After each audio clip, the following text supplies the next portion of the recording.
Disclaimer: this video is for educational purposes only. The next one is Bandit 20. There is a SUID binary in the home directory that does the following. It makes a connection to the local host on the port you specify as a command line argument. It then reads a line of text from the connection and compares it to the password of the previous level, which is Bandit 20. And if the password is correct, it will transmit the password to the next level, which is Bandit 21. Try connecting your own network daemon to see if this works for you. So you don't need to connect it right now, so you can directly go. I'll solve this in a couple of ways. So first of all, let's connect it using SSH Bandit 20. First I'll show you how you solve it easily, and then I'll show you some other way. So first of all, they said there is something in the home directory. So this is that. So if you see its permissions, so it has SUID permissions. When you try to execute as Bandit 20, since Bandit 20 has execute permissions here, so when you try to execute, it will execute as Bandit 21. Okay. Before executing, so they are saying it makes a connection with the local host to the port you specify. Let's consider that it has already a port that I am specifying, but I don't have a port running. So I have to run a listener on a port which I want to specify, in this case 1990. So I'm gonna make a listener here, okay, with a netcat. Netcat is easy to use, so I'm gonna make a listener. So netcat options LVP. So L is for listening, and V is for verbose, and P is for port number. So this one, okay. Currently I'm listening. Now I want to connect to this port using SU connect. So I cannot do it right away here, but let's make another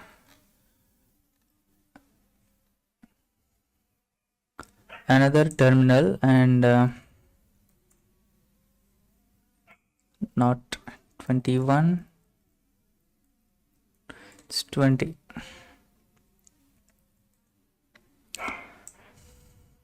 Alright, now I have two SSH connections to the same host, and one is listening in port 1990. Okay, now I will connect using SU connect to the same port. Okay, so these both are connected. Okay, connection received. So what to do now? Connection has been made. It then reads a line of text from the connection and compares it to the password of the previous level. So which one is reading? So this one is reading. So you have to send from the listener. Okay, so not from SU connect. So you cannot paste it like this. You cannot paste in such a way. So you have to send it from here.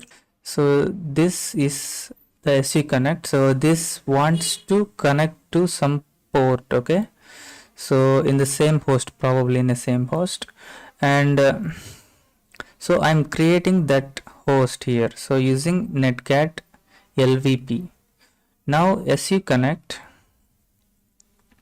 this will connect to this, and this reads. Okay, so now I have to send password from here to here, and then it sends password back to me. Okay, Bandit 21. So that's how it works. Now till here it is complete, so the connection has been made, and now I have to send a password for it to read, and then I'll send the Bandit 20, and then it sends the Bandit 21 password. Let's do this.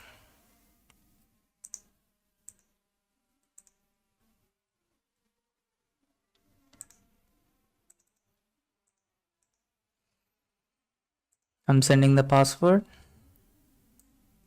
I hit enter, and then I receive a password here. Once it read the password, it then sent the password to the listener, and then both hosts stopped connecting each other. Alright. So I'm gonna show you another solution which you don't need two terminals to do this. You don't need two SSH connections.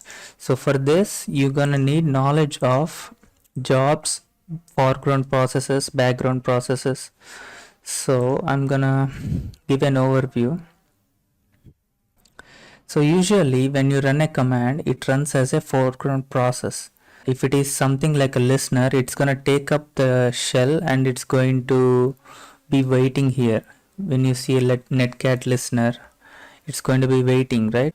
It will not allow us to send any more commands. Okay, so it's not going to allow us to send any more commands. Okay, it's going to be just waiting. So even if you type cat su connect, it's not going to work. Okay, so it's going to take up the terminal and doesn't allow us to use the terminal. So what we need to do is we need to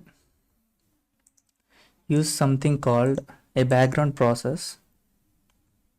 Okay, so background process works like this: LVP 1990, and then if you put a ampersand at the end, it's gonna run in the background.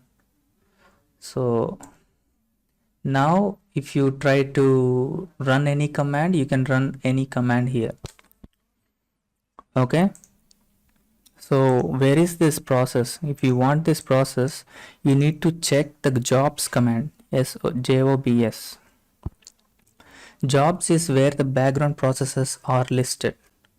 Okay, so this is listed here as a background process, and when you want to bring the background process to the foreground, so you have to use fg command.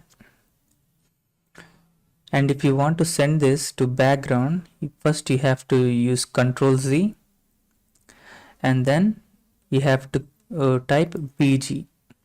This will take the process netcat lvp to the background. I'm going to show you. And if you type jobs again, the process is listed here, right? It is running in the background, and we got our shell back, and you can type few more commands. So this is the overview, like how this is going to work. But in our case, we are going to need two terminals, right? So in this case, what I'm going to do, I'm going to run a netcat command and send it to the background process.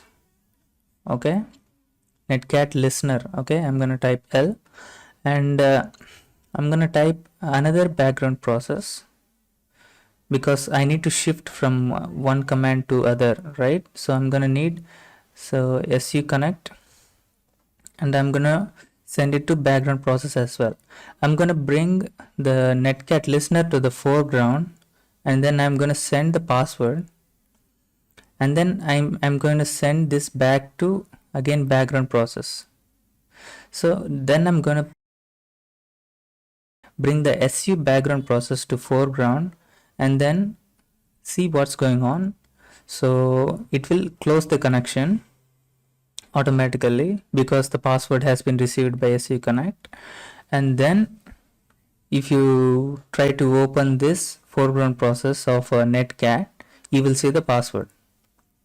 Okay, so this is how it's going to be. Let's see that in action. Okay, first I open a netcat listener, and then I'll send it to background. Okay, Ctrl Z and then bg. To check the process if it is running in the background, I'll use the jobs command. So I see that there is a process running in the background. Okay, so now I'm gonna use su connect to connect to this process. Okay, you see that there is a connection received on the local host 54912.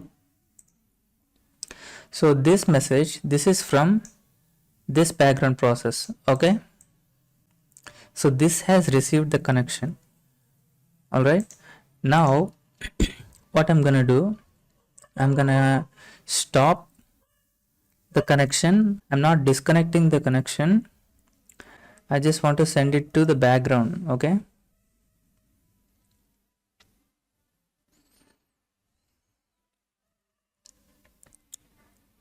so when I sent it to the background, you see that there is one message saying that number 2 is sent to the background.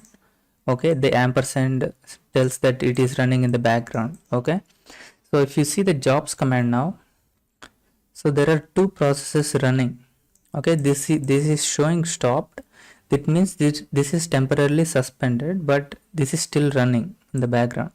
Okay, if you type fg1, you will be able to run this command, which is number 1.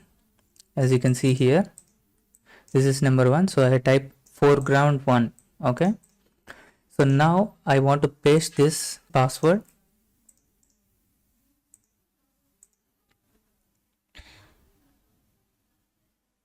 and hit enter.